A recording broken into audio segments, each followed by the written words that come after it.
On prend ton bureau, a dit papa pendant le dîner. J'ai souri et j'ai dit, d'accord, je vais déménager au sous-sol. Le lendemain matin, j'ai signé un nouveau bail sans le leur dire. Maintenant, ils m'appellent sans arrêt. Je m'appelle Aaron Carter. J'ai 26 ans. Et jusqu'à il y a quelques mois, je vivais chez mes parents dans la baie de San Francisco. Oui, je sais. 26 ans et toujours dans la maison de mon enfance.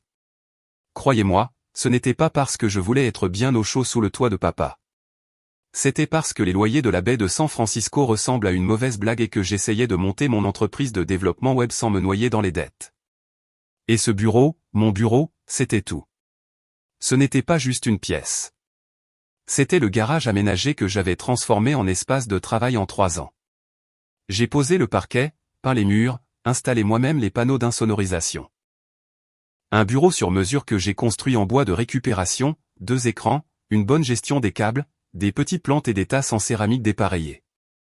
C'est là que je travaillais 60 heures par semaine, que je trouvais des clients et que je me suis lentement frayé un chemin vers un revenu durable. C'était aussi, et c'est très important, le seul espace dans toute cette maison qui me semblait être le mien. La nuit où tout a vraiment commencé, nous étions en train de dîner. Des plats à emporter gras, des serviettes en papier bon marché, mon père à mi-chemin de son hamburger, ma mère faisant défiler son téléphone entre 2 bouchées. Mon jeune frère, Ethan, en face de moi, souriant d'un air suffisant comme il le fait toujours quand il sait quelque chose que j'ignore. Puis, papa l'a dit, d'un air décontracté, comme s'il parlait de la météo. On prend ton bureau, a-t-il annoncé. Pas, pouvons-nous parler de ton bureau? Pas, penses-tu qu'on pourrait trouver une solution? Non. Un état de fait. Ma fourchette s'est figée à mi-chemin de ma bouche. Mon estomac s'est noué. Mais mon visage a fait ce qu'il a été entraîné à faire depuis mes 12 ans. J'ai souri. D'accord, ai-je dit d'un ton léger. Je le viderai demain. Dans ma tête, mes pensées n'étaient pas « d'accord ». Vous plaisantez, encore? Sérieusement? De l'autre côté de la table, Ethan s'est penché en arrière sur sa chaise comme un roi qui vient de gagner un litige foncier. 19 ans. A échoué 2 fois au community college. Mais d'une manière ou d'une autre, mes parents le traitaient toujours comme le Messie. Ethan a besoin de l'espace pour son installation, a ajouté maman, sans même lever les yeux de son téléphone. Ses followers augmentent vraiment. Ça pourrait être sa grande chance. Ses followers, tous les 38. Pendant ce temps, je venais de terminer un contrat de $5000 qui a payé leur nouveau chauffe-eau quand l'ancien a lâché à Noël. Mais bien sûr, parlons du potentiel d'Ethan. Papa a enfourné une autre frite dans sa bouche et a dit, ton frère a besoin d'intimité pour son streaming. Le salon ne suffit pas, l'intimité pour le gamin qui n'avait pas contribué un seul dollar à la maison. J'ai jeté un coup d'œil à Ethan. Il a souri plus largement, comme s'il venait de réussir un coup intelligent. C'était toute la dynamique de notre vie en un coup d'œil. Lui prenant de la place, moi me faisant toute petite pour lui en laisser. Ne t'inquiète pas, a continué papa. Tu peux t'installer au sous-sol.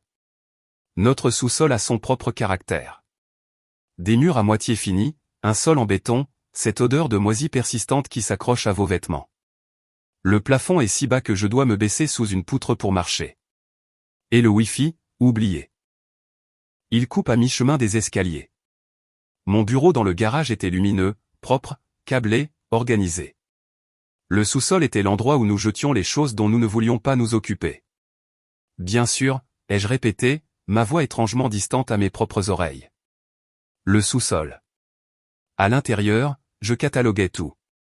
Le loyer que je leur payais chaque mois, $850. Les charges que je couvrais la moitié du temps. Les courses que j'achetais quand maman oubliait sa carte. La chaudière que j'avais payée pour réparer l'hiver dernier, $2700. La transmission de la voiture de papa, $1800, directement issue de mes revenus de cliente. La terrasse que j'avais reconstruite l'été dernier, suant pendant 2 semaines de travail non rémunéré pendant qu'Ethan jouait aux jeux vidéo. Chaque problème, je le réglais. Chaque facture qui les faisait paniquer, je sortais discrètement ma carte. Et maintenant, il prenait le seul espace que je m'étais aménagé et l'offrait à Ethan comme un nouveau jouet. Mon téléphone a vibré sous la table. J'ai baissé les yeux. Marc, mon petit ami, avait envoyé un texto, « Comment se passe le dîner avec la famille royale? Tu survis ?» J'ai fixé l'écran un instant, puis j'ai retourné le téléphone sans répondre, car qu'étais-je censé dire? Oui, chérie. Tout va bien. Mes parents viennent de réquisitionner mon bureau pour en faire une caverne Twitch pour l'enfant prodige. Mais ça va. Je vais bien. Je n'allais pas bien. J'ai piqué une frite. Du ketchup a giclé sur la nappe. Maman a froncé les sourcils en voyant la tâche comme si c'était le plus gros problème de la pièce. Aaron, a-t-elle dit, peux-tu ne pas faire de dégâts? C'est déjà assez difficile de garder cet endroit propre. Bien sûr, ai-je pensé. Dieu nous en préserve que quelque chose soit difficile pour toi.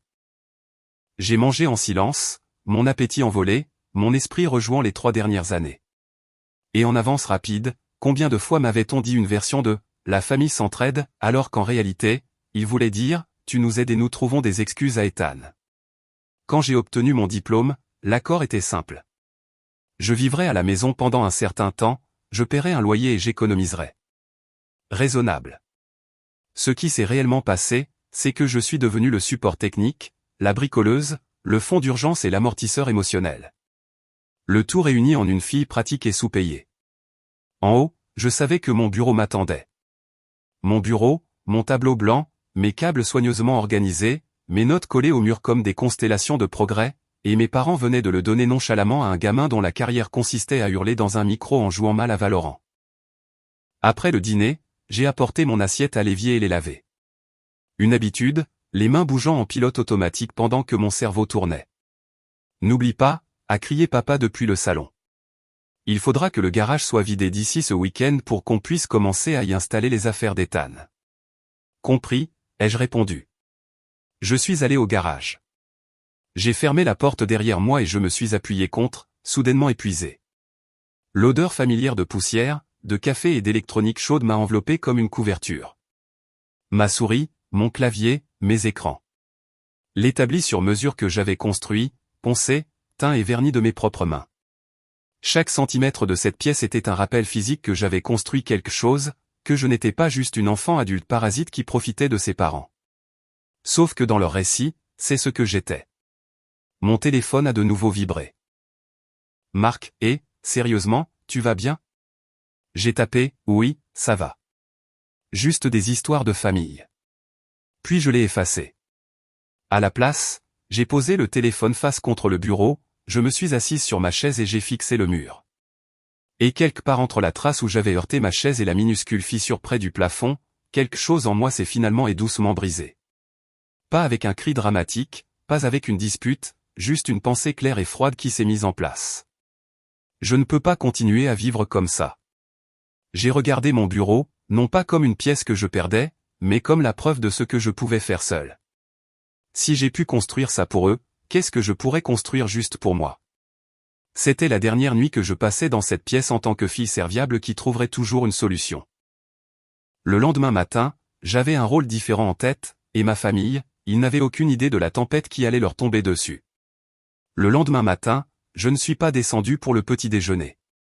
Normalement, j'aurais été à table à 8h15, ordinateur portable fermé, prétendant que je ne pensais pas encore au code pendant que maman faisait des commentaires sur la chance qu'avaient les filles qui travaillaient à domicile, et que papa se plaignait du trafic.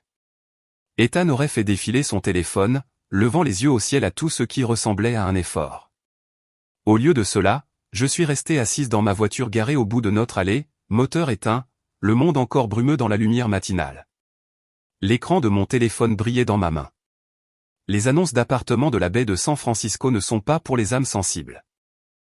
Des studios de la taille de placard, des endroits, cosy, avec des barreaux aux fenêtres, des prix qui me retournaient l'estomac. J'ai continué à faire défiler. Mon cœur battait encore la chamade depuis la nuit dernière, mais ce n'était pas l'anxiété habituelle. C'était plus aigu, plus concentré, comme un laser enfin dirigé quelque part au lieu de simplement me consumer. Marc m'avait de nouveau envoyé un texto vers minuit. Marc, je connais ton père. S'il prend ton bureau maintenant, il ne te le rendra pas. Tu n'es pas obligé de continuer à t'immoler par le feu pour les garder au chaud, Aaron. Je n'avais pas répondu, mais les mots résonnaient dans ma tête maintenant. Tu n'es pas obligé de continuer à t'immoler par le feu.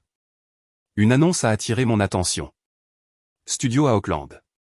500 pieds carrés. Immeuble ancien. Cuisine rénovée. Alcôve parfaite pour un coin bureau. 1850 $ à mois. Il y avait 2 photos granuleuses jointes. L'une d'un petit salon avec de grandes fenêtres laissant entrer la lumière, l'autre d'un petit renfoncement sur le côté, une alcôve peu profonde juste assez grande pour un bureau, une chaise et une paire d'écrans. Mes écrans. J'ai fait le calcul automatiquement. Le propriétaire voulait le premier mois, le dernier mois et une caution. 5550 $ d'avance. J'ai vérifié mon application bancaire. Mes économies s'élevaient à 8200 $. De l'argent que j'avais accumulé. Pensant qu'il me faudrait au moins une autre année avant de pouvoir déménager. Je pouvais sentir les voix de mes parents dans ma tête. Sois patiente, Aaron. La location est un tel gaspillage. Reste ici et économise plus. Ne prends pas de décisions hâtives. Des décisions hâtives comme espérer garder le bureau que j'avais payé pour rénover. Mon pouce a survolé le bouton de contact. Puis j'ai entendu la voix de papa de la nuit dernière.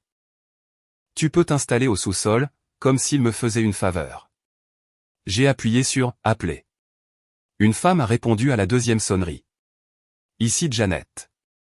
Bonjour, ai-je dit, essayant de paraître comme une adulte compétente et non comme une fille cachée dans sa voiture. J'appelle pour le studio à Auckland, celui avec l'alcôve bureau. Elle m'a interrogé sur mes revenus, mon travail. J'ai sorti mes dernières factures, débité des chiffres, décrit mon activité de freelance, depuis combien de temps je le faisais. Vous semblez stable, a-t-elle dit. Pouvez-vous venir le voir cet après-midi? J'ai jeté un coup d'œil à la maison, les rideaux toujours fermés. Probablement que personne n'avait même remarqué que je n'étais pas à l'intérieur. Je peux être là dans 1 heure, ai-je dit. Janet avait la fin de la cinquantaine, des yeux gentils et une expression qui ne tolérait aucune bêtise. L'immeuble était plus ancien, certes, de la peinture écaillée sur les bords, une cage d'escalier qui craquait, mais il ne sentait pas le moisi. Il sentait la poussière, le soleil et la cuisine de quelqu'un d'autre. La plupart des jeunes de ton âge veulent les gratte-ciel tape à accent grave l'œil, a-t-elle dit en me faisant monter les escaliers. Tu ne me sembles pas être ce genre de personne. Je veux un endroit calme, ai-je dit. Et un endroit qui soit à moi. Elle a déverrouillé la porte et s'est écartée pour que je puisse entrer la première. Les photos n'avaient pas menti. Le studio était petit, mais pas suffocant. Du parquet, une grande fenêtre avec vue sur une ligne tordue de toit, des murs blancs qui ne demandaient qu'à recevoir des étagères. Et là, c'était l'alcôve, une indentation peu profonde dans le mur, d'environ 1,5 m de large, juste assez grande pour mon bureau, mes écrans et une chaise. Je me suis tenu dedans, face à l'éclat imaginaire de mes propres écrans. J'ai imaginé mon nom, juste mon nom, sur le bail. Pas de sous-sol. Pas de « quand Ethan en aura besoin ». Pas de « on prend ça maintenant, Aaron ». Je le prends, me suis-je entendu dire. Janet a cligné des yeux. Vous ne voulez pas y réfléchir? J'y réfléchis depuis 3 ans, ai-je dit doucement. Je le prends. Le temps que je rentre à la maison en voiture, j'avais une clé sur mon trousseau qui n'appartenait pas à la maison de mes parents. Chaque kilomètre qui me rapprochait de leur porte d'entrée, l'étrange combinaison de triomphe et de fureur s'intensifiait. Je ne savais pas si je voulais rire, pleurer, ou faire demi-tour et ne plus jamais revenir. Mon téléphone a vibré à un feu rouge. Marc, tu as disparu. Tu vas bien? J'ai fixé l'écran, puis j'ai répondu. Moi, j'ai signé un bail. 3 points sont apparus instantanément. Marc, attends. Pour de vrai? Marc, comme un vrai appart, pas juste en scrollant sur Zillow à 3 heures du matin en pleurant? Moi, pour de vrai. Un studio à Auckland. L'emménagement, c'est pratiquement maintenant.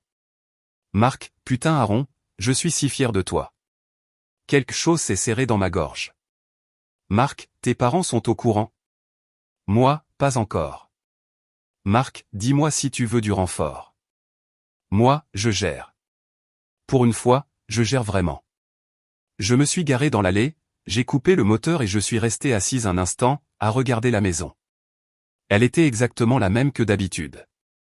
Revêtement beige, marche d'entrée légèrement de travers, la bosse dans la porte du garage depuis que papa avait reculé trop vite il y a 10 ans, puis m'avait crié dessus pour l'avoir distrait.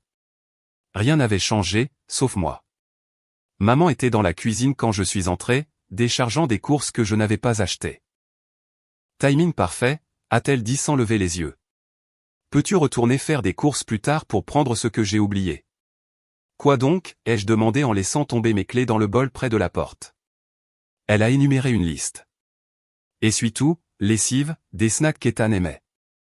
J'ai écouté, puis j'ai dit, mon budget est serré ce mois-ci. Tu devras t'en occuper. Elle s'est figée. Une boîte d'œufs à la main. Depuis quand tu refuses de faire les courses? Depuis que je ne suis pas la seule adulte à vivre ici, ai-je répondu en ouvrant le frigo pour prendre une bouteille d'eau. Elle a froncé les sourcils. Aaron, ne commence pas sur ce ton. On fait tous de notre mieux. Bien sûr qu'on le fait. J'ai pris une gorgée d'eau, ravalant tout ce que je voulais dire. La voix de papa est venue du garage. Aaron, bien. Tu es à la maison. L'imprimante est encore bloquée. Peux-tu la réparer? Ta mère doit imprimer des trucs pour le travail. L'ancien Aaron serait allé directement, aurait passé 20 minutes à se battre avec une imprimante bon marché pendant que son café refroidissait, puis serait revenu avec un sourire comme si cela ne lui avait rien coûté. Je n'ai pas bougé. Ça peut attendre? Ai-je répondu. J'ai du travail pour un client. Papa est apparu dans l'embrasure de la porte, en fronçant les sourcils. Tu es juste là, debout avec une bouteille d'eau. Je suis en pause, ai-je dit d'une voix égale. Du travail qui paie mes factures, et les nôtres, n'ai-je pas ajouté. Il a ouvert la bouche pour argumenter, puis l'a refermée, trop agacé pour dire merci, pas préparé à entendre non. Je vais voir si je peux m'en sortir, a-t-il marmonné en disparaissant dans le garage. Je suis resté où j'étais, le cœur battant la chamade. C'était une si petite limite, un minuscule non. Et pourtant, j'avais l'impression de venir de marcher sur une corniche élevée. Ce soir-là, après le dîner, j'ai trouvé papa dans le garage. Il mesurait le mur où se trouvait actuellement mon bureau. Tu prévois déjà l'installation, ai-je demandé. Il a un peu sursauté. Ben, oui. Ethan doit organiser son équipement. Il ne peut pas continuer à streamer dans le salon. C'est embarrassant quand nos amis passent. C'est vrai, ai-je dit. Il ne faudrait pas qu'Ethan soit embarrassé. Il n'a pas relevé le sarcasme. Oh, au fait, a-t-il ajouté nonchalamment, tout en mesurant. J'ai vendu ton établi. Un gars vient le chercher demain. J'en ai eu $300. Je l'ai fixé. Tu as vendu mon établi? Oui. Je me suis dit que tu n'aurais pas besoin de tout ça une fois que tu seras au sous-sol. On te prendra un truc plus petit chez IKEA ou autre. Ethan a besoin de quelque chose de solide pour ses écrans. J'ai ressenti à nouveau cette immobilité froide dans ma poitrine. Tu m'as demandé? Ai-je demandé? Il a eu l'air agacé. Je suis vraiment obligé? Tu l'as construit? Bien sûr, mais c'est dans notre maison, Aaron. C'est pour la famille. Non, ai-je dit doucement. Ce n'est pas le cas. J'ai payé les matériaux. Je l'ai construit. C'est à moi. Il a balayé cela d'un geste de la main comme si j'avais dit quelque chose de mignon. Ça ira.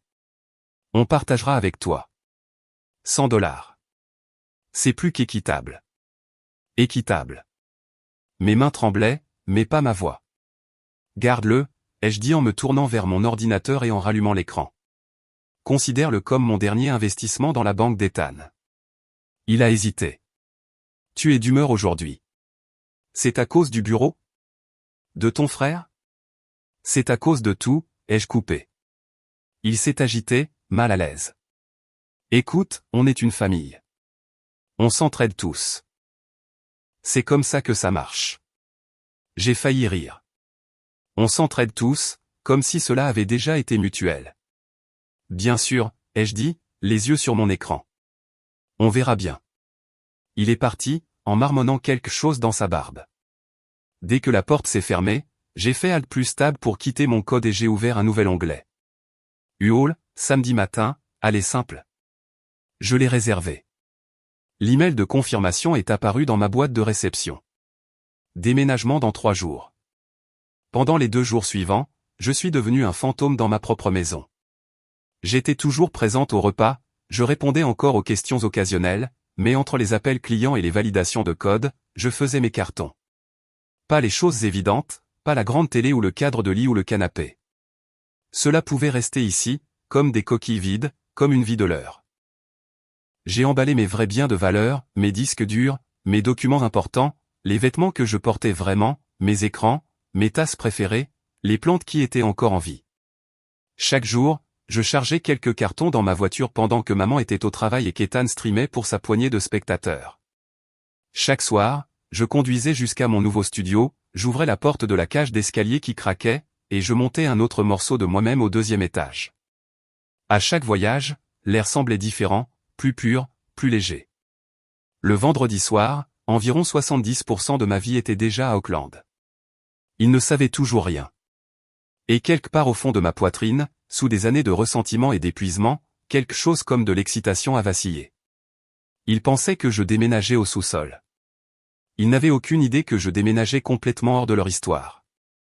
Le samedi matin est arrivé avec une luminosité qui semblait presque moqueuse. Le soleil se déversait sur l'allée comme des confettis dorés, en totale contradiction avec le chaos qui allait se déchaîner. Le U-Haul a grondé à 8h02, pile à l'heure. Je me tenais sur les marches de l'entrée avec mon café, regardant le camion orange géant reculer dans l'allée, le regardant prendre de la place, le regardant annoncer sans excuse que quelque chose d'irréversible se passait aujourd'hui. Maman a été la première à le remarquer. Elle est sortie en trompe de la porte d'entrée en robe de chambre, serrant une tasse de thé comme une bouée de sauvetage. Aaron, pourquoi y a-t-il un camion de déménagement dans notre allée? J'ai pris une lente gorgée de mon café. Parce que je déménage. Pendant un instant, son visage est resté vide. Juste de la confusion, comme si j'avais parlé une autre langue. Puis son expression s'est fissurée de peur. Qu'est-ce que tu veux dire, déménager? Déménager où? Pour combien de temps? Pourquoi ne nous l'as-tu pas dit? Parce que, ai-je dit calmement, vous avez décidé de donner mon espace de travail sans me le demander. Et parce que vous comptez sur moi financièrement depuis des années sans jamais le remarquer, et parce que j'ai enfin réalisé que je n'ai pas à continuer à prétendre que c'est normal. Sa prise s'est resserrée autour de la tasse. C'est à cause d'Ethan? Si seulement tu nous en avais parlé. Je l'ai fait, ai-je dit, de nombreuses fois. Vous n'avez simplement jamais écouté. Papa est apparu ensuite, à moitié réveillé, portant des chaussettes dépareillées et une expression qui mêlait mal colère et confusion. Ethan est sorti lourdement derrière lui, plissant les yeux comme si le soleil lui-même l'avait offensé. Qu'est-ce qui se passe, bordel, a exigé papa. Je déménage, ai-je répété. Tu ne peux pas simplement partir, a sèchement répondu papa. Nous avons des projets ce week-end. Le garage a besoin. Le garage n'est plus mon problème. Il s'est figé. Ethan aussi. C'était la première fois que je leur disais quelque chose d'aussi direct. Le déménagement. J'ai ouvert la porte du hall et je suis monté à l'intérieur pour prendre le premier carton. Maman m'a suivi à travers l'allée, la voix tremblante. Aaron, ma chérie, s'il te plaît, parlons-en. Tu es émotive. J'ai soulevé le lourd carton dans mes bras. Non, je suis logique. J'en ai marre de vivre dans une maison où je suis traité comme de la main-d'œuvre gratuite. Ethan a ricané. Alors, tu vas juste te tirer? Et mon installation de streaming? Papa a déjà vendu ton. Mon établi, ai-je terminé pour lui? Oui, sans me le demander. C'était pour ma carrière, a protesté Ethan comme si c'était une phrase raisonnable à dire. J'ai ri, pas gentiment. Tu as 38 followers, Ethan. Ce n'est pas une carrière, c'est un hobby. Ses joues ont rougi. Tu es tellement. Assez, ai-je dit sèchement. Le son de ma propre voix m'a même surprise. Je suis rentré pour prendre d'autres cartons. Maman me suivait comme une ombre nerveuse. Aaron, ma chérie, si c'est une question d'argent, on peut trouver une solution. Je me suis arrêté, me suis retourné, et j'ai laissé le silence planer pendant une longue et lourde seconde. Puis je suis allé au frigo et j'ai décroché une feuille de papier d'imprimante. J'ai enlevé le capuchon d'un marqueur et j'ai commencé à écrire. De grandes lettres grasses, des chiffres, des totaux.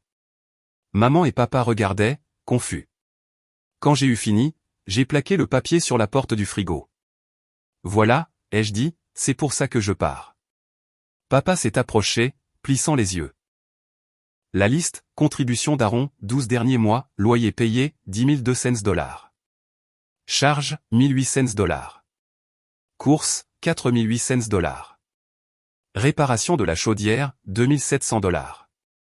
Transmission de la voiture de papa, 1800 $. Reconstruction de la terrasse, 1000 $ plus 80 heures de travail.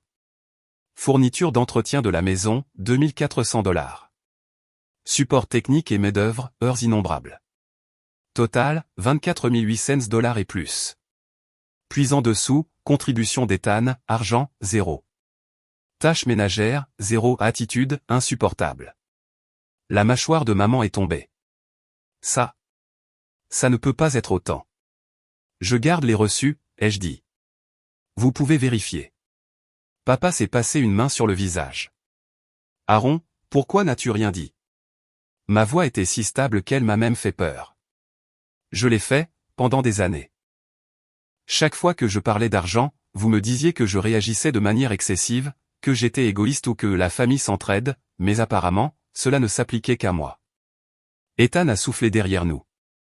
Alors, tout ça, c'est parce que tu es trop sensible pour partager le garage? Je me suis retourné lentement. Répète ça. Il s'est tu. La bombe décharge. J'ai pris un autre carton et je me suis dirigé vers la porte. Maman m'a poursuivi. Et les charges? Tu es sur le compte internet. Je sais, ai-je dit. C'est pour ça que j'ai tout transféré hier. Votre internet sera coupé lundi. Tout comme le service de streaming et la responsabilité de la facture d'électricité. Maman a chancelé comme si je l'avais frappé. Tu as fait quoi? Vous êtes des adultes, ai-je dit. Vous pouvez appeler les compagnies et mettre les factures à vos noms comme les familles normales. Papa avait l'air paniqué maintenant. Vraiment paniqué. Mais Aaron, on a toujours compté sur toi pour ça. Oui, ai-je dit. C'était ça, le problème.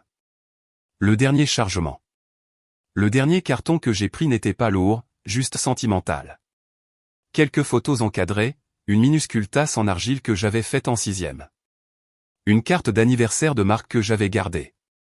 La voix de papa s'est brisée derrière moi. Tu pars juste comme ça? Oui, ai-je dit simplement. Tu es dramatique. Je me suis retourné vers lui. Non, être dramatique, ça aurait été de crier. Être dramatique, ça aurait été de claquer les portes. Ce que je suis en ce moment, c'est j'en ai fini. Pour la première fois depuis des années, papa n'avait pas de réponse. La confrontation dans l'allée. Quand j'ai porté le dernier carton au U-Haul, ils étaient tous là. Maman en pleurs. Papa rigide et pâle. Ethan furieux et confus. Un portrait parfait d'une famille faisant enfin face aux conséquences de ses choix. Maman a attrapé mon bras. Aaron, s'il te plaît. Nous ne nous en rendions pas compte. Parle-nous, c'est tout. Je l'ai fait, ai-je dit doucement. Vous n'écoutiez simplement pas, la voix de papa s'est brisée. Où est-ce que tu vas, au moins? Dans mon nouvel appartement. Ethan s'est étouffé. Tu as déjà trouvé un endroit. Je déménage des affaires depuis des jours, ai-je dit. Vous étiez trop occupé à vous disputer pour savoir à qui c'était le tour de tondre la pelouse. Papa a dégluti difficilement. On peut arranger ça. Non, ai-je dit. On ne peut pas réparer quelque chose qu'on n'admet pas être cassé. Le dernier mot. J'ai fermé l'arrière du U-Haul et je l'ai verrouillé. Maman a sangloté plus fort. Papa fixait le sol. Ethan a donné un coup de pied dans une pierre comme un enfant qui boude. J'ai reculé, je les ai regardés tous les trois, et j'ai dit la chose la plus vraie que j'ai dite depuis des années. Je n'ai pas quitté la famille aujourd'hui. J'ai quitté le travail que vous m'aviez assigné.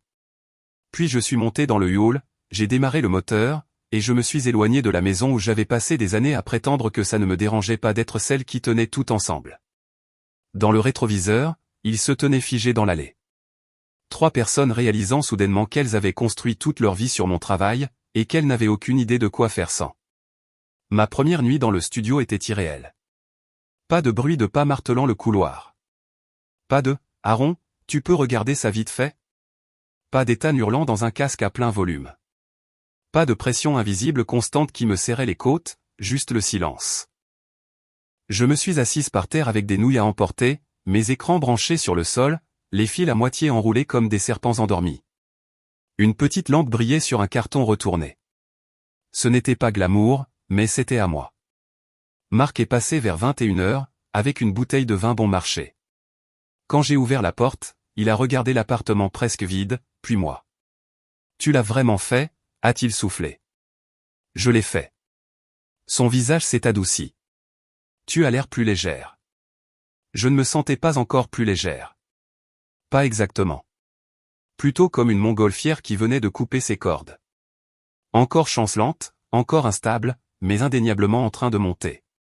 Il est resté 1 heure, m'a aidé à monter une de ses étagères Ikea bancales, m'a embrassé au revoir et a murmuré « Tu es plus forte que tu ne le penses, Aaron Carter. » Quand la porte s'est refermée derrière lui, la pièce m'a semblé encore plus silencieuse, mais pas solitaire. Paisible. Je n'avais pas réalisé à quel point la paix pouvait être enivrante. Les textos ont commencé immédiatement. Le lendemain matin, je me suis réveillé avec 12 messages manqués. 5 de maman, 4 de papa, 3 d'Ethan. J'ai fait défiler. Maman, l'internet ne fonctionne pas Aaron, l'as-tu annulé? Je ne peux rien imprimer. Pourquoi nous ferais-tu ça? S'il te plaît, appelle-moi dès que possible. Papa, l'imprimante est toujours bloquée. Tu sais que ta mère en a besoin pour le travail. Quand peux-tu venir la réparer? Tu nous ignores? Ethan, le Wi-Fi est en panne et je ne peux pas streamer. Tu l'as sérieusement annulé? OMG, c'est tellement injuste. Je suis resté là à fixer mon écran pendant quelques secondes, abasourdi. Puis j'ai souri. Un sourire lent, inhabituel, profondément satisfaisant. Je n'étais pas cruel. Je n'étais pas rancunière. Mais pour la première fois depuis des années, ma famille était forcée de faire l'expérience du monde sans que j'amortisse tout. J'ai tapé un message simple, envoyé à la conversation de groupe. Puisque je ne vis plus là-bas, ces charges doivent être au nom de quelqu'un d'autre. Vous devrez appeler les compagnies pour créer vos propres comptes. Les bulles de frappe sont apparues instantanément. Maman, tu aurais dû nous le dire. Papa, comment sommes-nous censés savoir comment faire ça? Ethan, donc je ne peux plus streamer maintenant, sérieusement? J'ai posé mon téléphone face contre table et je me suis remise à coder. Il pouvait se débrouiller, tout comme je l'avais fait. Les jours suivants, un avant-goût des conséquences. Le mercredi, les choses se dégradaient. Maman a texté, le Wi-Fi est toujours en panne. Je ne peux pas travailler comme ça. Papa a appelé 2 fois pour demander comment réinitialiser leur mot de passe pour un compte auquel je n'avais plus accès. Ethan a envoyé un message vocal en colère de 2 minutes se plaignant que sa carrière de streamer était ruinée. Je n'ai pas répondu. Pas par vengeance. Par nécessité.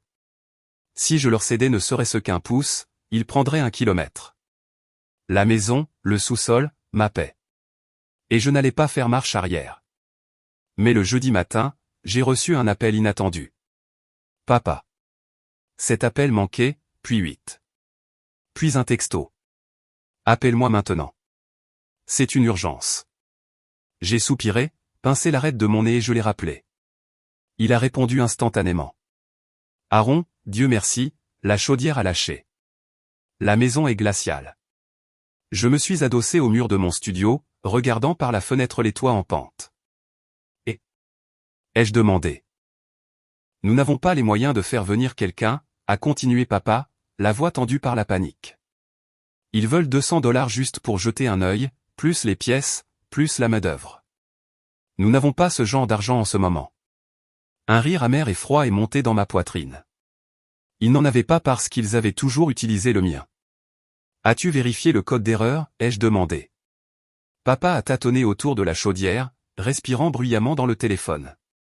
Il dit H.24. Je l'ai cherché sur Google.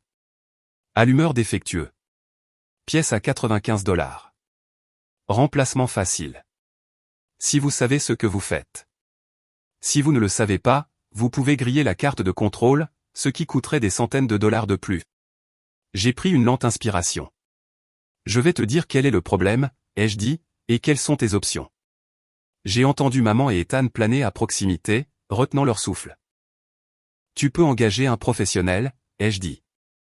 Ou bien, Toi et Ethan pouvez venir à mon appartement ce soir et je vous montrerai comment commander la pièce et la remplacer. Tu ne peux pas simplement venir ici, a demandé papa faiblement. Non, ai-je dit. Je ne suis plus votre bricoleuse à domicile. Il y a eu un long silence. Puis papa a expiré d'une voix tremblante. À quelle heure devrions-nous venir? La visite dans ma nouvelle vie. À 19 heures précises, quelqu'un a frappé à la porte de mon studio. Je l'ai ouverte pour trouver papa et Ethan debout, raides, dans le couloir, tous deux grelottant dans leurs vestes comme s'ils venaient de traverser une tempête de neige. Ils sont entrés et se sont figés. Mon appartement n'était pas luxueux, mais il était bien rangé, paisible. La lumière du soleil s'attardait encore sur le sol. Mes écrans parfaitement disposés dans l'alcôve. Des plantes sur le rebord de la fenêtre. Une musique douce jouait tranquillement en arrière-plan. Une vie sans chaos. Une vie qui n'était pas construite autour de la résolution de leurs problèmes. Papa s'est raclé la gorge. Ton appartement est sympa. Merci. Ethan a regardé autour de lui avec des yeux plissés, comme s'il était offensé par le calme. Où est ton lit? A-t-il demandé. Dans le coin. Oh, a-t-il cligné des yeux. C'est grand. J'ai failli rire. Il n'était pas habitué à ce que j'ai quelque chose de décent. J'ai sorti le manuel de la chaudière, j'ai commandé le bon allumeur et j'ai montré à papa, étape par étape, comment le remplacer. Ses mains tremblaient en prenant des notes. Ethan n'arrêtait pas de bouger maladroitement, clairement désintéressé. Papa a finalement levé les yeux. Je ne pense pas que je puisse faire ça tout seul. Il faudra que tu essaies, ai-je dit. Il a dégluti. Aaron, s'il te plaît. Pourrais-tu juste venir la réparer, cette fois-ci? J'ai expiré longuement, lentement. D'accord, ai-je dit. Je vais réparer votre chaudière, cette seule fois. Lui et maman ont visiblement soupiré de soulagement. Mais, ai-je ajouté, une fois qu'elle sera réparée, nous aurons une vraie conversation sur les finances et les responsabilités. Toutes cartes sur table, et Ethan commence à contribuer pour de vrai. La tête d'Ethan s'est relevée d'un coup. Quoi? Pourquoi moi?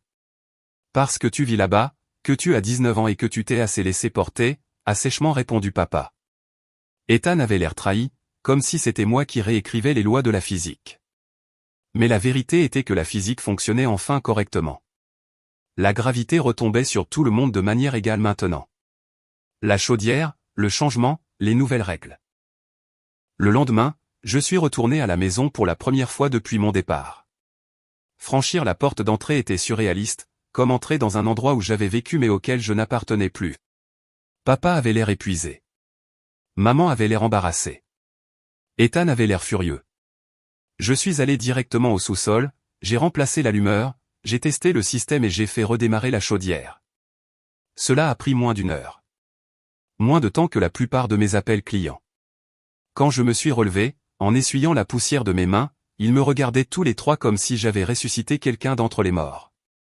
Mais je ne m'en suis pas délecté. Je ne me suis pas excusé. Je ne suis pas resté pour le dîner. Au lieu de cela, je les ai assis à la table de la cuisine pour la conversation que j'avais promise. J'ai sorti le même marqueur que j'avais utilisé pour la liste du frigo et j'ai exposé le budget, les dépenses, la vérité. Voilà ce que ça coûte de faire tourner une maison, ai-je dit. Voilà ce que je couvrais. Je ne le couvre plus. La voix de maman s'est brisée. Nous ne savions pas à quel point tu en faisais. Vous ne vouliez pas savoir, ai-je corrigé gentiment mais fermement. Papa a hoché lentement la tête. Quelque chose se brisait en lui. Silencieusement, douloureusement, peut-être nécessairement. Ethan s'est affalé sur sa chaise. Et alors? Je dois trouver un travail maintenant. Oui, ai-je dit. C'est exactement ça. Papa l'a encore plus stupéfié en ajoutant, et tu paieras un loyer, $250 par mois. Pendant un instant, Ethan a regardé papa comme s'il avait parlé dans une autre langue. Puis il a explosé. C'est. Je ne peux pas prendre un job pourri dans un entrepôt juste parce qu'Aaron a fait une crise. Papa a frappé la table de la paume de sa main, nous surprenant tous. Tu trouveras un travail où tu déménageras. Silence. Un silence absolu et retentissant. Même moi, j'étais secoué. C'était la première véritable démonstration d'autorité parentale que j'avais jamais vue de sa part. C'était le premier moment où j'ai réalisé que mon absence ne leur faisait pas seulement du mal. Elle forçait le changement. Quand je suis sorti de cette maison, la chaudière réparée, les règles réécrites, les limites toujours intactes, quelque chose en moi s'est apaisé. Pas pardonné, pas oublié, juste aligné. Les choses changeaient. Pour la toute première fois, ils ressentaient les conséquences de leur choix. Et pour la toute première fois, je ne me sentais pas coupable à ce sujet. Il n'a pas fallu longtemps pour que les conséquences prennent racine. En à peine une semaine, toute la maison, celle que je tenais ensemble avec du ruban adhésif et de l'espoir, avait commencé à s'affaisser sous son propre poids. Pas littéralement, émotionnellement. La responsabilité, quand elle est finalement arrivée, a frappé ma famille comme un train de marchandises qu'ils n'avaient jamais vu venir. Ethan reçoit une dose de réalité. La première fissure est venue d'Ethan. 3 jours après la réunion de famille, il m'a envoyé un texto qui m'a presque fait éclater de rire. Ethan, c'est quoi un modèle de CV? 2 heures plus tard, Ethan, j'ai besoin d'une vraie carte d'identité pour postuler chez Target? Moi, oui. Ethan, WTF. 4 heures après ça, Ethan, ils m'ont demandé mon expérience professionnelle. Moi, tu n'en as pas dit le. Ethan, ils m'ont regardé bizarrement. Bien sûr qu'ils l'ont fait. Pour la première fois de sa vie, Ethan apprenait que le monde n'était pas construit autour de lui. Mais le vrai coup est venu quand il a eu son premier service à l'entrepôt. Il m'a appelé après, haletant, à bout de souffle. Aaron, a-t-il sifflé. Pourquoi ne m'as-tu pas dit que les emplois à temps plein, c'était nul à ce point? J'ai fixé le téléphone, abasourdi. Tu veux dire, comme travailler? Il fait si chaud dans l'entrepôt et les boîtes sont lourdes. Et mon superviseur m'a crié dessus parce que j'étais sur mon téléphone. C'est normal. Ça ne devrait pas l'être. J'ai dû retenir mon rire, en me mordant la lèvre jusqu'à ce que ça fasse mal. Bienvenue dans l'âge adulte, petit frère. Il avait voulu une carrière de streamer. Maintenant, il devait plier des serviettes dans la salle de pause pendant le déjeuner parce que ses jambes étaient en coton à force de soulever des charges. À la fin de sa première semaine, il m'a envoyé une photo de ses mains pleines d'ampoules avec la légende « Comment as-tu fait ce genre de choses seul pendant des années ?» Pour la toute première fois, j'ai vu une humilité sincère en lui. Maman et papa ont réappris à être des adultes. Maman n'a pas été épargnée non plus. Sans que j'achète des courses 2 fois par semaine, la cuisine est passée de complètement approvisionnée à un vide retentissant à une vitesse surprenante. Elle a dû apprendre à comparer les prix au magasin, à planifier les repas, à vérifier le garde-manger avant d'acheter des doublons. Pourquoi manger au restaurant 3 fois par semaine fait s'évaporer le budget? La première semaine, elle a dépensé $300 en snacks et plats préparés, pensant que cela durerait le mois. La deuxième semaine, elle m'envoyait un texto « Maman, as-tu une recette simple de pâtes qui ne coûte pas $20 ?» Je lui en ai envoyé 3. Elle a ignoré les 2 premières mais a réussi la 3e. Pendant ce temps, papa se transformait lentement. Il réparait des choses, apprenait vraiment, regardant des tutoriels vidéo avec un carnet à la main. Il a commencé à parler de soirée budget et de réduire les plats à emporter. Quand je suis passé pour une visite rapide un après-midi, je l'ai trouvé en train de comparer des tondeuses à gazon en ligne avec une expression sérieuse. À essence contre électrique, a-t-il marmonné. Liste des avantages et des inconvénients. Je n'avais pas réalisé à quel point tu gérais de choses. J'ai haussé les épaules. Maintenant tu le sais. Il a hoché la tête, la honte dans les yeux. Nous aurions dû nous en rendre compte plus tôt. Nous te traitions comme un service, pas comme une fille. Cet aveu m'a déstabilisé, d'une bonne manière, mais aussi d'une manière profondément triste. Ma vie sans ce fardeau constant. Pendant ce temps, ma propre vie avait plus changé en un mois qu'au cours des 3 dernières années. Mon entreprise a explosé. Je n'étais plus épuisé, ni émotionnellement ni physiquement. Donc, mon travail était plus précis, plus propre, plus solide. J'ai décroché 2 nouveaux clients à long terme. J'ai augmenté mes tarifs. J'ai commencé à aller à la salle d'escalade avec Marc 2 fois par semaine. J'ai découvert que j'aimais le bloc même si je n'étais pas encore doué. J'ai recommencé à cuisiner, quelque chose que j'avais abandonné parce qu'à chaque fois que je cuisinais à la maison, quelqu'un entrait dans la cuisine pour demander de l'attention. Maintenant, c'était juste moi, un petit espace, une playlist douce, une marmite de curry qui mijotait, personne pour interrompre. La première fois que j'ai préparé un vrai dîner dans mon appartement, j'ai presque pleuré de voir à quel point c'était paisible. Dîner chez eux, selon mes conditions. 3 semaines après mon déménagement, maman m'a invité à dîner. Pas pour des corvées, pas parce que quelque chose était cassé. Pas parce qu'il voulait que je paie pour quelque chose. Juste un dîner. Viens si tu veux, a-t-elle dit. Tu es une invitée maintenant. Invitée? J'ai dit oui. Quand je suis arrivé, la maison était visiblement différente. La pelouse était tondue, pas parfaitement, mais passablement. La vaisselle était faite. Les comptoirs étaient propres. L'endroit sentait le poulet rôti au lieu de la négligence. Je me suis assise à table et j'ai attendu. Papa a servi la nourriture. Ethan a mis la table. Ethan mettant la table. Je l'ai regardé comme s'il avait été remplacé par un extraterrestre. Il a lancé un regard noir. Quoi? Papa a dit que c'est ma corvée maintenant. J'ai presque souri. Pendant le dîner, ils m'ont posé des questions. Pas des exigences, pas des instructions. De vraies questions. Comment va l'appartement? Sur quel client travailles-tu? Est-ce que toi et Marc allez toujours à l'escalade? C'était si normal. C'en était presque anormal. Après le dîner, quand le lave-vaisselle a fait un petit bruit de grincement, papa s'est levé. Mais au lieu de me regarder, il s'est tourné vers Ethan. Peux-tu vérifier le filtre de main? Il y a peut-être une fourchette coincée dedans. Ethan a simplement hoché la tête et je suis resté là, abasourdi. Il ne comptait pas sur moi. Pas pour ça. Plus maintenant. L'enveloppe. Quand je suis parti, papa m'a accompagné jusqu'à ma voiture. Il avait l'air nerveux, maladroit, comme un adolescent avec une confession. Tiens, a-t-il dit en me tendant une petite enveloppe. Je l'ai ouverte. À l'intérieur, il y avait $500. Pas une fortune, pas ce qu'il me devait. Loin de là. Mais c'était de l'argent réel, donné sincèrement, pas obtenu par la culpabilité ou la manipulation. Nous ne sommes pas encore là où nous voulons être, a dit papa tranquillement. Mais nous essayons, et nous allons continuer à essayer. J'ai dégluti. Je n'avais pas de mots au début. Quand j'ai finalement retrouvé ma voix, elle est sortie doucement. Merci. Papa m'a regardé, m'a vraiment regardé, et a dit, nous aurions dû être de meilleurs parents. Nous aurions dû mieux te traiter. Je suis désolé, Aaron. Ma gorge s'est serrée.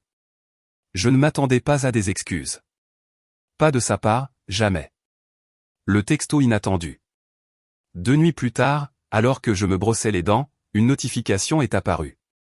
Ethan, j'ai eu ma première prime au travail aujourd'hui. Je voulais te rembourser le vélo que papa a vendu. C'est quoi ton Venmo? J'ai fixé l'écran, complètement immobile, complètement abasourdi. L'enfant prodige me remboursant volontairement. J'ai tapé mon nom d'utilisateur et j'ai appuyé sur envoyer. 10 minutes plus tard, $300 pour le vélo. Désolé que ça ait pris si longtemps. Je me suis assise sur mon lit, tremblante. Pas de colère, pas de douleur, mais de quelque chose que je n'avais pas ressenti depuis longtemps. De l'espoir. L'invitation. Ce week-end-là, Ethan a appelé, pas texté, appelé. Aaron. Sa voix était maladroite, incertaine. Peux-tu m'aider à faire un budget?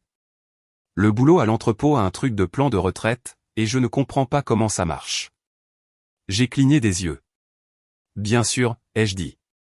Viens. Il s'est pointé avec un carnet. Je lui ai tout expliqué. Dépenses, économie, abondement 401K, intérêt composé. Il a écouté. Il a pris des notes. Il a posé des questions. Vers la fin, il se tenait maladroitement dans l'embrasure de la porte, se balançant d'un pied sur l'autre. J'ai été un con, a-t-il murmuré. À propos du bureau, à propos de tout. Je n'avais pas réalisé tout ce que tu faisais jusqu'à ce que tu ne le fasses plus. J'ai dégluti. De vieilles blessures se sont doucement ravivées mais n'ont pas saigné. C'est bon, ai-je dit. On apprend tous. Il a hoché la tête. Je suis content que tu sois parti. Enfin, pas content, mais ça nous a fait grandir. J'ai souri. Toi aussi, Ethan. Et pour la première fois de toute ma vie, il m'a souri en retour. 6 mois. 6 mois depuis que j'ai emballé ma vie dans un U-Haul. Pendant que ma famille se tenait dans l'allée, réduite au silence par le choc. 6 mois depuis que j'ai cessé d'être le support technique non rémunéré, le coussin financier, le ciment émotionnel et le bricoleur d'urgence de ma maison. 6 mois depuis que j'ai tracé la frontière la plus difficile de ma vie. Et d'une manière ou d'une autre, ce qui ressemblait à une explosion nucléaire à l'époque a fini par devenir le catalyseur qui nous a tous remodelés, surtout eux, surtout moi. La nouvelle normalité. Je leur rends encore visite une fois par mois, un dîner programmé selon mes conditions, à une table où je m'assois maintenant en tant qu'invité, et non comme la bête de somme de la maison. La dernière visite était différente de toutes les précédentes. Quand je suis monté sur le porche, j'ai entendu le silence, pas les cris chaotiques, les disputes ou les hurlements de jeu que j'entendais dès que j'ouvrais la porte. La maison était propre. La pelouse était tondue. L'air semblait apaisé. Maman m'a accueilli avec un sourire qui était vrai, pas celui, fragile, qu'elle portait quand elle voulait quelque chose de moi. Papa s'est levé du canapé quand je suis entré, quelque chose qu'il n'avait pas fait depuis des années. Et Ethan, qui traitait autrefois les corvées comme une attaque personnelle, était dans la cuisine en train de ranger la vaisselle.